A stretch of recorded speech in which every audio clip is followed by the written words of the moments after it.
So for context, I am a full-time illustrator. Right. Hi, my name is Saf. I am an artist and content creator, and I am so happy to have you here. So we're just gonna get right into the topic of today's video, which is how I developed my art style over the course of 1 year. Just for context on me, I am a full-time artist slash illustrator. I dabble into the Web3 space and with blockchain as well with my art. It's taken me a long time to get my style to where it is today, and I'd be lying if I said I was fully at the end. I think as an artist, you have to understand that you're always going to be developing your style and experimenting, and that is okay. So with that in mind, let's get into the video. So when I first started my art journey, I actually went on a 365-day challenge where I drew every day for a whole year, and that kind of accelerated my progress and journey as a visual artist because I was really forced to learn and put time every day, and I was spending about anywhere from between like 3 hours to half an hour, or like half an hour to 3 hours, I guess. It really depended on the day, but it really made me think about my art every single day and like how to improve and how to get better. And I know it's not realistic for everybody to do a 365-day challenge. I was in university at the time, so other than classes, I had all the time in the world to do this, which I know is not realistic. But in saying that, I do think practice makes perfect, and that is point number one, is practice makes perfect. And I do think if you want to develop your style, you need to dedicate time every single day to your practice. Even if it's just 20 minutes as soon as you wake up, just doodling something in your notebook, I think that's gonna go a long way of helping you realize what flows with your hand, the things that you like, the shapes that you like, just help you develop your illustrative style. Someone could say they've been playing piano for 5 years, but maybe they play like every month, right? So they've realistically only spent 12 days playing piano because it's 12 months in a year, right? Whereas like someone who maybe only started piano this year, but they're playing every single day, they have way more experience than the person who's been playing for 5 years but only does it once a month, right? So from that perspective, I think it's important, even if it's just 20 minutes, make sure you get in the work and put in the work of practicing every single day, and trust me, it will go a long way. The next tip is a little controversial. It can be if you're not doing it in the right way, and that is to look for art inspo, right? So we live in a world where everything comes from something else.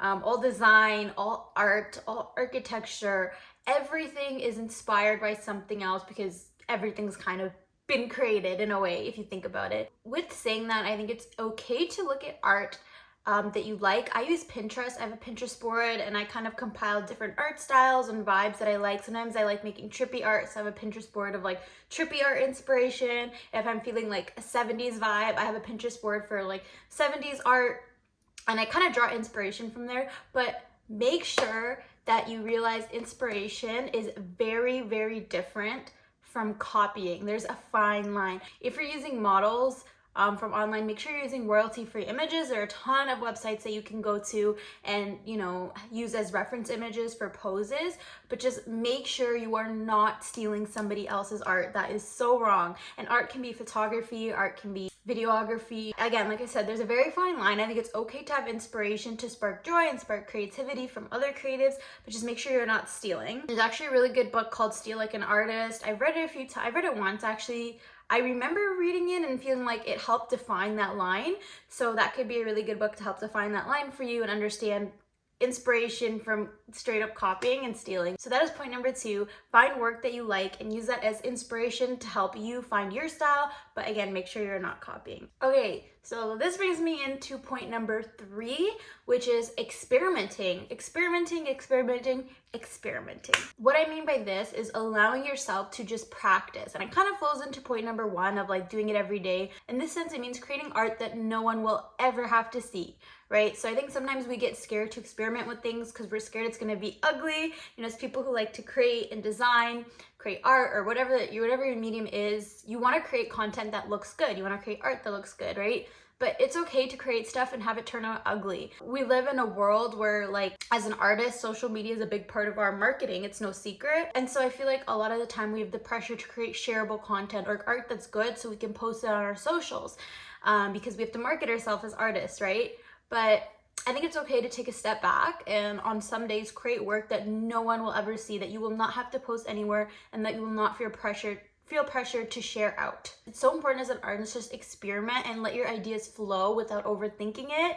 Don't overthink it. Let the colors flow, let the shapes flow, let the figures flow, and see what comes out of it. And to be honest, I will say my best work has come out of this when it's like really late and I'm like watching TV or listening to a podcast and I'm just creating art for the fun of it with no intention of posting it anywhere. You know, I'm not filming myself drawing. I'm not intending to post this after I finish it. It's literally for fun. Those have been some of my best pieces ever because there's no pressure. There's no pressure of like, okay, are people gonna like this? Are people gonna understand this? Are people gonna relate to it?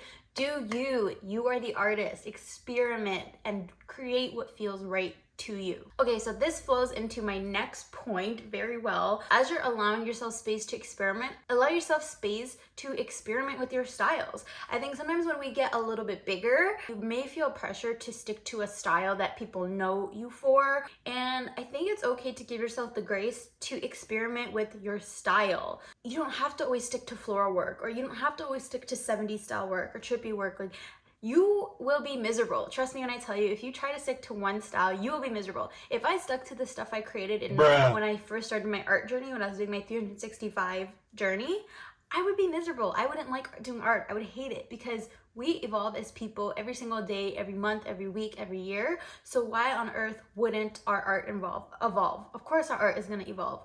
It's going to evolve with us. So allow yourself that space to experiment with new styles, new designs, new techniques, even new materials. Maybe you're an illustrator, but you want to try out oil painting. Go for it. Like, what's stopping you, right? Try out different styles and see what you like, because you never know what'll come out of it. Okay, so point number 5 is to always bring some type of notebook with you when you go out. So I notice when I'm least expecting it, I have really good ideas come to me in my mind. You know, when I'm out with friends, at a coffee shop, at the mall, I'll have these really cool ideas come with me. And so having this notebook is great because I have like a tiny little notebook I just pull out and I can doodle things in or write things in. If I don't have a notebook, I like to use the notes app in my phone. I will often just like scribble really ugly drawings with my finger. I don't know how, some people are really talented drawing with their finger. That is not me. So I'll just like scribble a really rough silhouette and I'll like write in the note what the image is supposed to be. And then I'll come back to it later. But that way the idea is there, like the vision is there, like that I see when I close my eyes, and it's documented and I can come back to it. So I think it's super important to always, always, always have something with you to jot down your ideas. Okay, and that brings me into my 6th and final point of how to develop your style. Take time to do nothing.